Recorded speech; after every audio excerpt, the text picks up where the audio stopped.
सात्संगतची प्रेमाने बोलूया.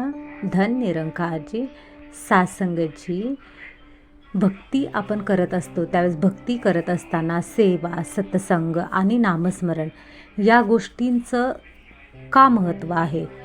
या तीनही गोष्टींचा आपल्या जीवनामध्ये आपण जोपर्यंत त्याचा अवलंब करत नाही किंवा त्या तीनही गोष्टी जोपर्यंत आपण आपल्या जीवनामध्ये आणत नाही तोपर्यंत भक्ती परिपूर्ण होत नाही. तर ती का? तर त्यासाठी भगवद्गीता काय आधार देते?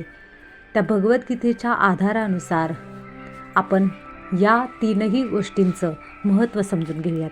तर भक्तीच्या मार्गामध्ये सेवा, सत्संग आणि सुमिरन ही तीनही पायाभूत स्तंभांसारखी आहेत. या तिघांशिवाय भक्ती फक्त शब्दांपुरती मर्यादित राहते. पण या तिन्हींच्या साह्याने भक्ती अनुभवायची, रूपांतराची आणि आत्मशुद्धीची यात्रा बनते. भगवद्गीतेच्या आधारावर अतिशय सुंदरपणे समजून आपण घेणार आहोत. परंतु आपली भक्ती परिपूर्ण तेव्हा होते जेव्हा आपली आत्मशुद्धीची यात्रा सुरुवात होते. आणि आत्मशुद्धीची यात्रा जी आहे या यात्रेची सुरुवात आपल्या सेवा, सत्संग आणि सुमिरन याच्यामधून होत असते. तर त्याच्यामध्ये जे पहिलं जे आहे ते म्हणजे सेवा. सेवा हे काय काम करते? तर आपला अहंकार विरघळणारी भक्ती आहे. सेवा म्हणजे काय? बऱ्याच वेळा आपण बऱ्याच ठिकाणी कधी तनाने सेवा करतो, कधी मनाने करतो, कधी धनाने करतो. परंतु सेवा म्हणजे काय? सेवेचा खरा अर्थ काय हे आपण समजून घेऊयात. तर सेवा म्हणजे निष्काम भावनेने फलाची अपेक्षा न ठेवता केलेले कर्म म्हणजे सेवा. निष्काम भावनेने फलाची अपेक्षा न ठेवता केलेले कर्म म्हणजे सेवा. जेव्हा आपण मी न म्हणता तो करवून घेतो, या भावनेने कार्य करतो, तेव्हा सेवा जन्माला येते. समजा एखाद्या व्यक्तीला तनाच्या सेवेची गरज आहे. समजा एखादी व्यक्ती आहे की वयोवृद्ध आहे किंवा एखादी व्यक्ती आहे तिला शरीराची काही तकलीफ आहे. आपण जर त्या व्यक्तीला समजा मदत केली, अनाथ असेल किंवा एखादी व्यक्ती अपंग असेल, अशा व्यक्तीला जर आपण मदत केली तर ती मदत आपण जेव्हा करत असतो त्यावेळेस जर आपला करताना मी करतोय हा जर भाव असेल तर ती सेवा होत नाही. मी केलं तर मला हे मिळालं पाहिजे, मान पान. कारण जेव्हा मी म्हणतो त्या मीच्या पाठीमागे मान अपमान हे सगळ्या गोष्टी आल्या. परंतु जेव्हा आपण म्हणतो की तो करून घेतोय, ईश्वर करून घेतोय, सद्गुरू करून घेतोय, त्यावेळी आपलं मीपणा त्या ठिकाणी नष्ट होतो आणि अहंकार नष्ट झाल्यामुळे आपल्यामध्ये सेवा जागृत होते, सेवाभाव जागृत होतो आणि ती सेवा परमात्म्याला आवडते जेव्हा त्याच्यामध्ये मीपणा नसेल. तर याला भगवद्गीता काय आधार देते की कर्मण्येवाधिकारस्ते मा फलेषु कदाचन. भगवद्गीतेमध्ये जो दुसरा अध्याय आहे त्याच्यामध्ये 47 नंबरचा जो श्लोक आहे, कर्मण्येवाधिकारस्ते मा फलेषु कदाचन, हा जो श्लोक आहे या श्लोकाचा अर्थ असा आहे की तुला कर्म करण्याचा अधिकार आहे पण फळावर मात्र नाही. की प्रत्येक व्यक्तीला कर्म करण्याचा अधिकार आहे की तो कोणतं कर्म करायचं, परंतु फळावर मात्र त्याचा अधिकार नाही. उदाहरण घेऊयात बघा. एखादी आई आपल्या बाळाची सेवा करते. ती बाळाकडून काही अपेक्षा ठेवते का? तर नाही ठेवते. तिला आनंद फक्त देण्यात असतो. हीच खरी सेवा. म्हणजे त्या आईला, त्या मातेला वाटत असतं की माझं बाळ खुश असावं, त्याच्या चेहऱ्यावर आनंद दिसावा. तिला त्या बाळाकडून काहीच नको असतं. तिला फक्त त्या बाळाच्या चेहऱ्यावरला आनंद हवा असतो. परंतु आपणसुद्धा अशा पद्धतीनं जेव्हा सेवा करतो, देवासाठी करतो, समाजासाठी करतो, माणसांसाठी, इतरांच्या चेहऱ्यावर आनंद यावा याच्यासाठी जेव्हा आपण कर्म करतो त्यावेळेस ती अहंकार विरहित सेवा, मनशुद्ध करणारी सेवा, आत्मशुद्धी करणारी सेवा ती प्रभू परमात्म्याला खूप आवडते. मग ज्यावेळी आपण अशी सेवा करतो त्या सेवेचा परिणाम काय होतो? तो पहिला परिणाम होतो की आपला अहंकार कमी होतो. ज्यावेळेस आपण प्रभू परमात्म्यावरती सोपवून प्रत्येक कर्म करतो तेव्हा ती सेवा होते. मग अगदी आपण घरामध्ये जेव्हा असेल, घरामध्ये आपण गृहस्थीमध्ये असेल, गृहस्थी जीवन जगत असताना आपण ज्यावेळेस आपण एकमेकांची ज्यावेळेस मदत करतो तर पत्नी असेल, पत्नी जर म्हणेल की पतीने माझ्यासाठी हे पतीसाठी मी हे करते कारण त्याची माझ्यासाठी हे करावं, मी करते, असं नाही की मी एक सेवाधारी आहे. मी एक निमित्त आहे आणि ह्या घराची सेवा करण्यासाठी मी तिथं त्या ठिकाणी निमित्त आहे. परमात्म्याने मला सेवाधारी म्हणून या ठिकाणी पाठवलेलं आहे आणि तोच करून घेतो आहे माझ्याकडून, तोच शक्ती देतो आहे. ज्यावेळेस ही भावना असते ना, त्यावेळेस आपण एकदम हलकं राहतो आणि आपला अहंकार कमी होतो. दुसरी गोष्ट म्हणजे आपलं मन निर्मळ होतं. ज्यावेळेस आपण मीपणामध्ये आपण कर्म करतो त्यावेळेस आपलं मन दूषित होतं आणि हे ढवळलेलं जे मन असतं ना, ते दुःखाला कारण असतं. आपलं दुःखी होतं, व्यथित होतं, परत सैरफैर होतं, अस्वस्थ होतं, नैराश्य येतं. परंतु ज्यावेळेस आपण प्रत्येक कर्म प्रभू परमात्म्यावरती सोपून कर्म करतो त्यावेळेस हर एक कर्म आपली सेवा आहे आणि त्याच्यामुळे आपलं मन हे शुद्ध राहतं, निर्मळ राहतं. भक्तीमध्ये ज्यावेळेस आपण भक्ती करतो, बऱ्याच वेळा आपण म्हणतो की भक्ती तर करतोय, पण ती भक्ती माझ्या कर्मामध्ये कधी उतरते? ज्यावेळी आपण प्रभूला समर्पित करून ज्यावेळेस आपण कर्म करतो त्यावेळेस ती भक्ती आपल्या कर्मामध्ये सुद्धा उतरायला सुरुवात झालेली असते. तर हे आहे सेवा. सेवा करत असताना भगवद्गीतेनुसार सारांश रूपामध्ये आपण काय सांगू शकतो की कर्मण्येवाधिकारस्ते मा फलेषु कदाचन. कर्म करण्याचा अधिकार आहे परंतु फळावरती नाही. प्रभू परमात्म्यावरती सोपून आपण हर एक कर्म करायचा आहे, तो करून घेत आहे, तो करतो आहे आणि आपल्या स्वतः करतोय या मीपणाच्या अहंकारामध्ये यायचं नाही. मग त्यावेळी आपण जी कृती प्रभू परमात्म्याला अर्पण करून करतो त्यावेळेसच ती सेवा म्हणून गणली जाते. म्हणून सेवा कधीकधी आपण कशा पद्धतीनं करतो त्यावेळेस आपला भाव काय आहे तेव्हा आपण समजून जायचं की ही आपली सेवा झाली की नाही झाली. सत्संगमध्ये सुद्धा सद्गुरू आदेश देतात आणि त्याप्रमाणे सेवा केली जाते. जर आदेशाप्रमाणे सेवा केली जाते, सद्गुरूला आवडणार आहे, सद्गुरू खुश होणार आहे, अशा पद्धतीनं जेव्हा सेवा केली जाईल त्यावेळेस ती सेवा असेल. अशा पद्धतीनं जेव्हा कर्म केलं जाईल तेव्हा ती सेवा असेल. आता आपण दुसरं पाहूयात, ते म्हणजे सत्संग.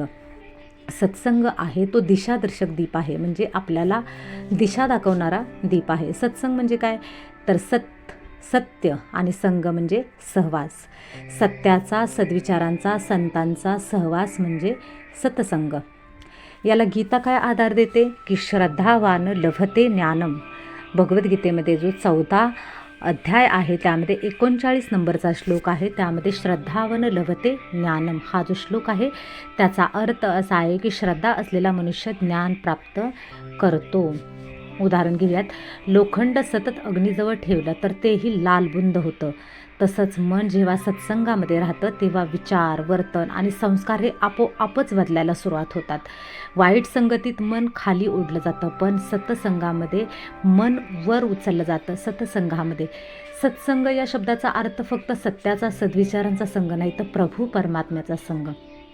सगळ्यात जर याचा गर्भितार्थ लक्षात घ्यायचा झाला ना तर सत्संग म्हणजे परमात्म्याचा संग. कारण प्रभू परमात्मा आणि मी एक आत्मा हे दोन्ही सत्य आहे. जेव्हा मी स्वतःला आत्मा समजेल आणि प्रभू परमात्म्याला परमात्मा समजेल आणि त्याच्या आठवणीमध्ये प्रत्येक कर्म करेल त्यावेळेस माझं प्रत्येक कर्म हे सत्संगामध्ये असेल, सत्विचारांमध्ये असेल.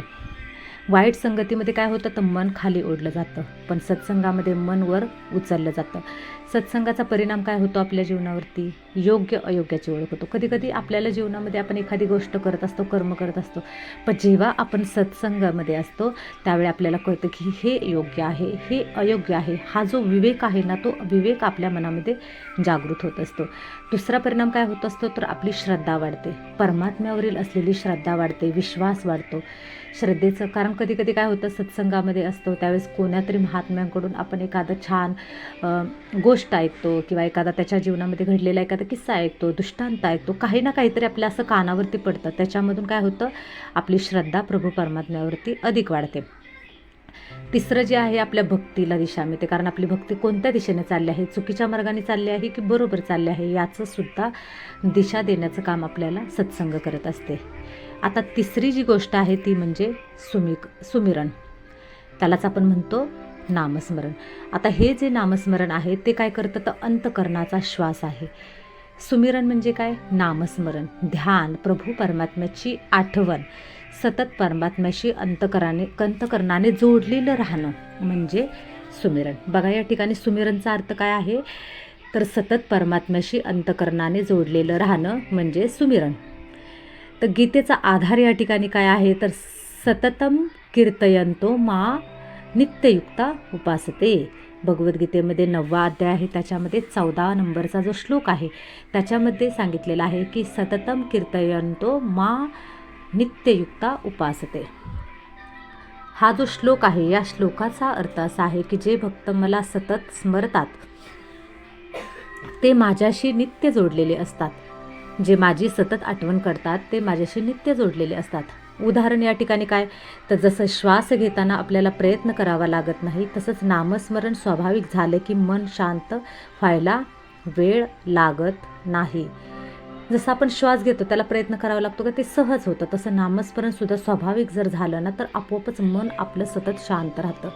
दुःखात, संकटात, आनंदात आपलं जे नामस्मरण आहे ते नामस्मरण घ्यायचं आहे. मग ते राम असेल, कृष्ण असेल, विठ्ठल असेल, तुही निरंकार मैत्री शरण हा मेनू बक्षलो, ही आठवण असेल ती मनाला त्या ठिकाणी आधार देते. आता हे जे सुमिरण आहे त्याचा परिणाम काय आहे, तर पहिला परिणाम त्याचा असा होतो की मन आपलं स्थिर होतं. नामस्मरणामुळे काय होतं, तर मन स्थिर होतं. आणि हे नामस्मरण आपलं कसं व्हायला हवं, तर श्वासोश्वासाला जोडलं पाहिजे, ते धून त्याची तयार झाली पाहिजे. मग त्यामुळे काय होते, भीती चिंता कमी होते. भीती चिंता कमी झाले की आपल्याला आपोआपच परमात्म्याशी थेट नातं तयार झाल्यासारखं वाटतं. कारण आपलं प्रभू परमात्म्यामध्ये आणि आपल्यामध्ये असं निगेटिव्ह विचारांचं जे जाळं आहे ते जाळं राहत नाही, ते पूर्णपणे नष्ट होतं आणि आपण प्रभू परमात्म्याशी जोडलं जातो. प्रभू परमात्म्याचा आपल्याला साक्षात्कार होतो. कारण आपलं अंतर्शुद्धी जोपर्यंत होत नाही तोपर्यंत प्रभू परमात्म्याचा साक्षात्कार, प्रभू परमात्म्याचं दर्शन, आत्मदर्शन होत नाही. जेव्हा हे सगळं मनामध्ये असलेलं जे दुःख आहे, मनामध्ये असलेलं जे निगेटिव्ह विचारांचे जे जाळी आहेत ती साफ होतात, त्यावेळी आपलं आणि परमात्म्याचं थेट नातं जोडलं जातं. म्हणून आपल्या जीवनामध्ये सेवा प्लस सत्संग प्लस सुमिरण तीनही गोष्टी येतात, त्यावेळी पूर्ण भक्ती होते. गीतेमध्ये श्रीकृष्ण सांगतात की मन मना भव मद्भक्तो, मन माझ्यात ठेव आणि माझा भक्त हो. सेवा कशी करायची, हातांनी. सत्संग हा बुद्धीने करायचा आहे आणि सुमिरण हे हृदयाने भक्ती करायची. ह्या तीनही गोष्टी लक्षात ठेवल्या की आपल्याला कळतं की भक्ती ही आपली जीवन जगण्याची कला बनून जाते. ती फक्त पूजा उरत नाही. आपण हा जो व्हिडिओ पूर्णपणे पाहिला त्याचा सारांश रूपामध्ये आपण लक्षात घेऊयात की सेवा अहंकार घालवते, तर सत्संग अज्ञान दूर करते, दिशा देण्याचं काम करते आणि सुमिरण हे मन देवाशी जोडण्याचं काम करते. हा त्रिवेणी संगम जिथे असतो तिथे खरी भक्ती फुलते. तर हा व्हिडिओ आपण इथेच थांबूयात. हा व्हिडिओ तुम्हाला कसा वाटला, याचं चिंतन कसं वाटलं हे व्हिडिओच्या कमेंट बॉक्समध्ये कमेंट्स देऊन नक्की कळवा. फक्त धन निरंकारजी असं म्हटलं तरी चालेल, याच्यातूनच तुमच्या मनाच्या भावना माझ्यापर्यंत पोहोचतील. धन निरंकारजी.